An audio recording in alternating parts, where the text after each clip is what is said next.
যত সব ছোট লোকের দল। বস্তিবাসী, তোমরা সবাই শুনে রাখো, এই বস্তি আমি কিনে নিয়েছি, আর তোমরা সবাই 2 দিনের মধ্যে এই বস্তি খালি করে দিবে। তা না হলে মস্তান বাহিনী নিয়ে এসে এই বস্তি আমি খালি করব।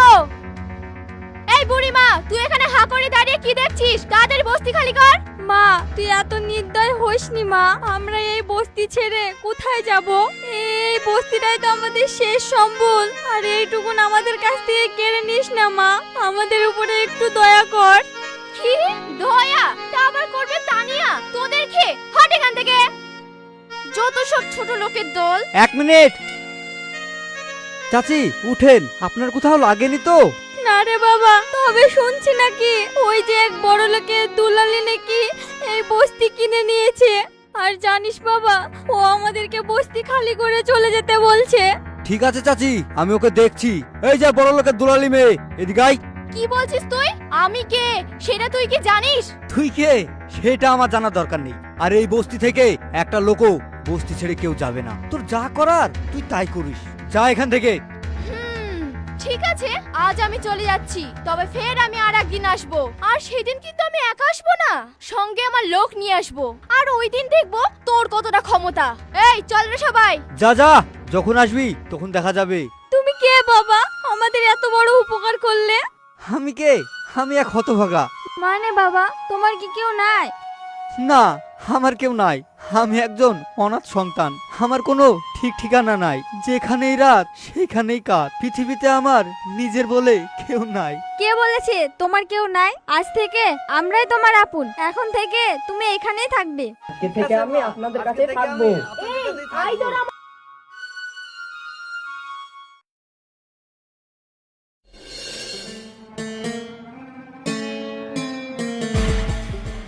কিরে, তুই আবার এসেছিস? হ্যাঁ, আজকে আমি বস্তি খালি করি, কাজ ছাড়বো। কি, তোর এত বড় সাহস? বস্তি খালি করবি? এই তোর এখানে দাঁড়িয়ে কি করছিস? মার। তোর এত বড় স্পর্ধা, তুই আমার লোকেদের মেরেছিস, এবার আমার হাতে মার খেয়ে দেখ।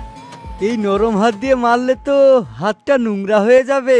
এই হাতটা শুধু আমাকে আদর করার জন্য তুলে রাখলাম। তুই ভাবলি কি করে এই হাত দিয়ে তোকে আমি আদর করব? আরে করবে করবে, এই হাত দিয়েই একদিন আমাকে আদর করবে এবং ভালোবাসবে। ভালোবাসতে আমার বয়েই গেছে। এই আশা তুমি কোনোদিনও করো না যে আমি তোমাকে ভালোবাসবো।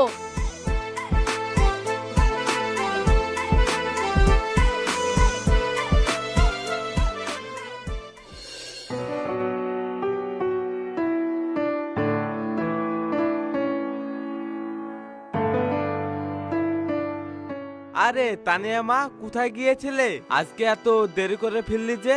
বাবা, আমি হাজরাপাড়া বস্তিটা কিনে নিয়েছি, কিন্তু ওরা দখল ছাড়ছে না। কি করি বলো তো বাবা?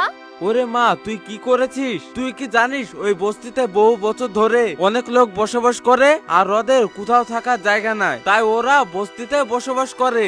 বাবা, বস্তি আমি দখল করে ফেলতাম, কিন্তু কোথা থেকে এক যুবক এসে আমার লোকজনদের মেরে হাড্ডিগুটি সব ভেঙে দিয়েছে, তাই আমাকে ফিরে আসতে হলো।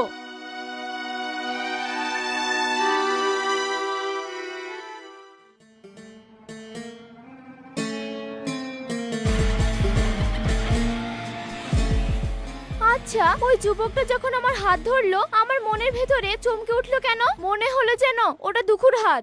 না না, এসব আমি কি ভাবছি? ওটা দুখু হতে যাবে কেন? ওই ছেলেটাকে আমাকে জানতেই হবে। তানিয়া, তানিয়া, কোথায় গেলি? আয়, খাবি আয়। কি ব্যাপার, মেয়েটা কোথায় গেল? কই রে, কোথায় গেলি? মা, আমি ছাদের উপরে। তুমি খাবার বারো, খেয়ে আমি আবার একটু বাইরে যাব। আজ আমি ওই যুবককে খুঁজে বের করব। ওর বাড়ি কোথায়, ওর ব্যাকগ্রাউন্ড কি, সেটা আমাকে জানতেই হবে। এত সুন্দর চেহারাবান ছেলে, ও থাকে বস্তিতে, কিসের জন্য থাকে সেটা তো আমাকে জানতেই হবে।